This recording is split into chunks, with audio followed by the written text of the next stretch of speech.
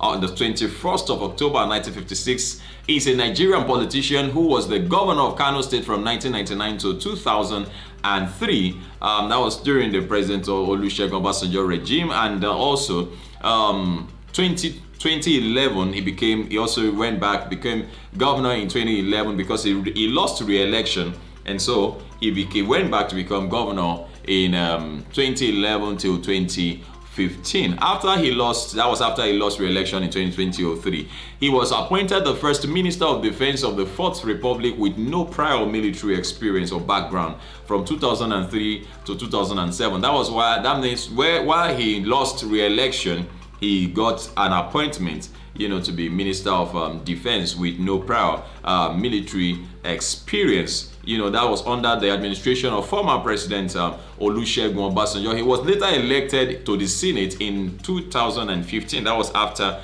leaving after his second time in office as governor, serving one term under the platform of the All Progressive Congress, as representing Kano Central Senatorial District. Still talking about Oga here, Oga Rabiu Musa Kwankwaso. He is currently the national leader of the New Nigeria People's Party. Yes, People's Party. Sorry, I've been calling political party. Sorry, it's People's Party. So I beg your pardon. Kwankwaso enjoys widespread support in Kano and northwestern Nigeria.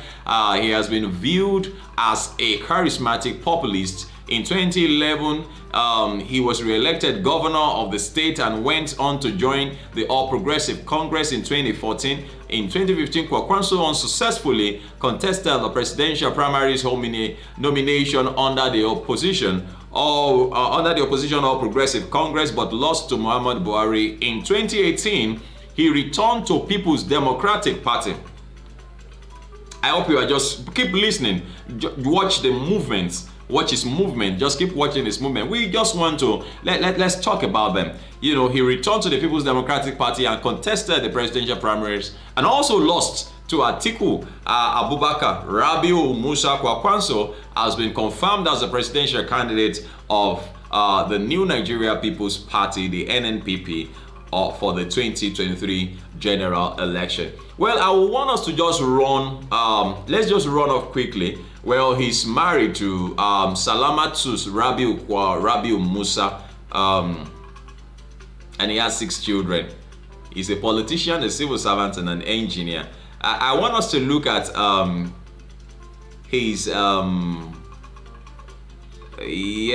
maybe we should just look at his ideology, his philanthropic character, and also corruption charges. Maybe we should start from the corruption charges then. Let's just look at a few things about him. On March 9th, 2004, the Chief Judge of Kano State swore in the 6-member commission of inquiry, which was headed by Honorable Justice Ahmed Badamasi as chairman, to inquire into the activities of Kwankwaso. Now, the commission commenced sitting on 19 March 2004 and made its report available, and for the government to issue the white paper by November 2004. When he was indicted, in 2015, the concerned Kano State Workers and Pensions Group filed a petition to the Economic and Financial Crimes Commission claiming that Kwankwaso had broken the Kano State Pension and Gratuity Law of 2007 right before leaving office earlier in 2015. According to the group, Kwankwaso had directed that pension remittance be used for housing development, but supposedly intervened in housing projects to allocate houses to his associates. Are you watching and listening?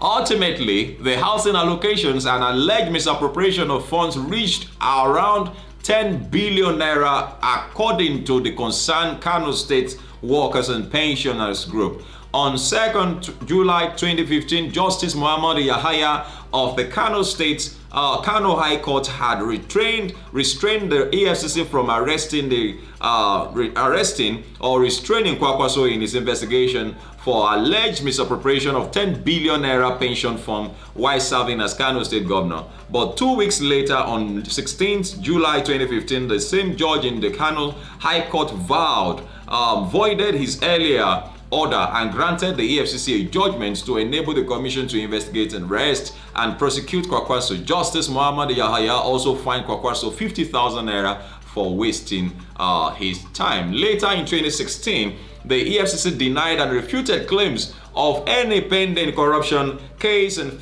prosecution against Kwankwaso. Kwankwaso himself has strongly denied and rejected any corruption allegations against him, describing it as mere political blackmail, mischievous and untrue, which is sponsored by his enemies and political rivals to tarnish his image and reputation. Kwankwaso filed suits in courts through his lawyer seeking compensation for tarnishing his image. In 2021 September, the Prime Times found that the EFCC had invited Kwankwaso for questioning earlier that month on the alleged pension fund misappropriation, and from 2015, Kwankwaso initially ignored the commission before turning himself in on 16th for questioning. Well, that means that there have been issue of corruption charges around Kwankwaso while he was governor. There were issues of misappropriations of funds and all of that. There were issues like that around him. Well, let's look at his philanthropic character. After leaving office as governor, Engineer Kwankwaso launched the Kwankwaso Development Foundation, an initiative designed to help the people of Kano State and across Nigeria. Through the foundation, Kwankwaso supported many young people to further their education with continued financial assistance. The first batch of 370 beneficiaries of the foundation's overseas scholarship returned to Nigeria in 2021. That's huge, man. That is huge. 370. Wow. Overseas? Well, maybe we need to do fact checks. Yes, maybe we need to do fact checks. After successfully completing their degrees, upon completion of their studies, many of the scholars secured jobs with various national and international organizations such as Dangote and BUA, which was facilitated through the Kwankwaso Development Foundation. When asked why he launched the foundation, Kwankwaso stated that the reason was simply to promote literacy and alleviate extreme poverty in Kano State and Nigeria at large. To support the foundation, Kwankwaso sold his property and donated the money to the foundation.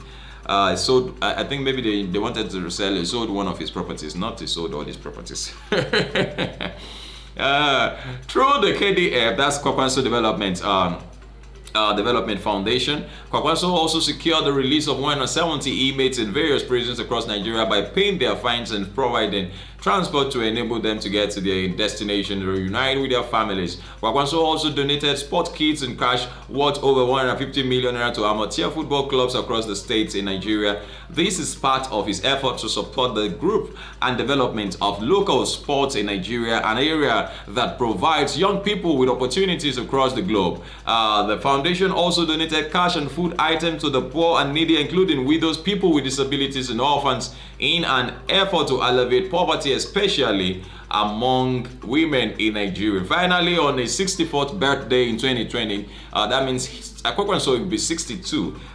This is 62 this year.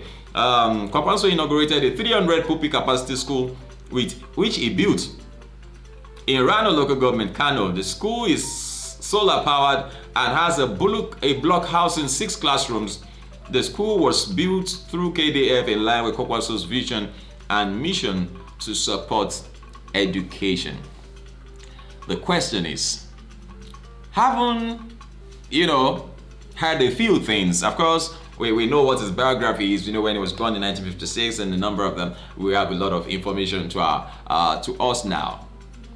Do you think Rabiu Musa Kwankwaso is fit to be president of Nigeria? With the so far philanthropic gestures he has put forth, and also the corruption charges that were against him at that time, because we didn't see the end of those cases, we didn't see how it all went through. We're talking about 1 billion naira, and then the case just died just like that. And so we want to ask you, do you feel this man? Because the point is, he didn't go beyond. He was just within there. Everything he did was just within there. At least he helped his own people. And so nobody has said he came to do something in Akure or in Ibadan or something. No, he didn't have to go far. But then he wants to be president of the whole country. He wants to be president of the whole country. Now, the current governor of that state is Gajuge.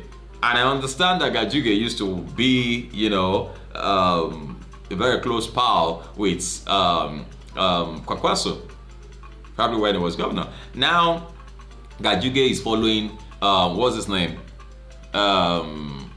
He's following Tinubu all over the place. The big question still remains: is Kwankwaso fit to be president of Nigeria? Maybe we should just look at a few things about his running mate, Bishop Isaac Idahosa. A lot of people think that he is a son to that our firebrand, blessed memories, Archbishop Benson Idahosa. But then we understand that he's not his child, even though they are both from Benin, from that part. But then he is not his biological child. Bishop Isaac Idahosa, the running mate of Rabiu Musa Kwankwaso of the NNPP, the New Nigeria People's Party, was born on July. Let me just do that. On July 14th. 2022, unveiled by the party as its vice presidential candidate for the 2023 general election, alongside Rabiu Musa Kwankwaso, its presidential candidate. Who is Isaac Idahosa? Isaac Idahosa is a popular cleric from Edo State, born on February 8, 1965, into the family of 6 at Mina, Niger State, a predominantly Muslim north, alias Prophet Tok Nadu. That's what he's known as, also known as Prophet Tok Nadu. Idahosa is the third child of his family. Sorry, I beg your pardon. He's the third child of the family. He is the presiding bishop of God First Ministry, well known as Illumination Assembly, Lekki Light Lake Center, Ajah, Lagos State. He gave his life to Jesus Christ in 1979. We understand that due to the similarity in his name with Archbishop Benson Idahosa, the fiery preacher who died in 1998, in an interview, he clarified that he's not his biological son, but they are from the same Edo State. But it also simply means hearing from God. Qualification: Idahosa is a trained mechanical engineer until he changed paths to join the ministry, which he started with. He started with 50 kobo back then. Well, it is well. Okay, so let us look at. We have seen his career. He was influenced by great men of God who came to the north to preach the gospel of salvation in crusades and seminars. In 1985, Bishop Idahosa attended Soul Clear Bible College to acquire deep knowledge of God. When we talk about political career, he was named by the running mate of NNPP presidential candidate Kwankwaso on July 14th. He really does not have a huge political career. He seemed to be like new in the system, and so maybe as we round up, could it be a tactic to counter the Muslim ticket by the APC by going not just to Edo to pick somebody, but to pick a Christian who is, not just a Christian by mouth, but then he is a Christian with a ministry. You understand? Could it be a tactic? I know, you should all agree with me. I think it's a political tactic, because this man is new. He doesn't really know much about politics. But then let's see how far this will go. But then with this combination, maybe Kwankwaso has the political will and strength. It also has the God spirit and everything. These two coming together. Can these two run the affairs of this country successfully? Are these two the combination we need in 2023 to help us as a nation? The platform is open to you. Please feel free to drop your comment. Make them simple and civil, like I would always say. I will appreciate you if you please do also do share our videos with others. Also, please like our videos. I will appreciate you. Would always appreciate you. Thank you very much for watching. My name is Olukunle Abraham, and of course, I will be coming up again with other updates. But then look at this and share with others. Let's drop our opinions. Let's drop our comments. What do you think about this duo?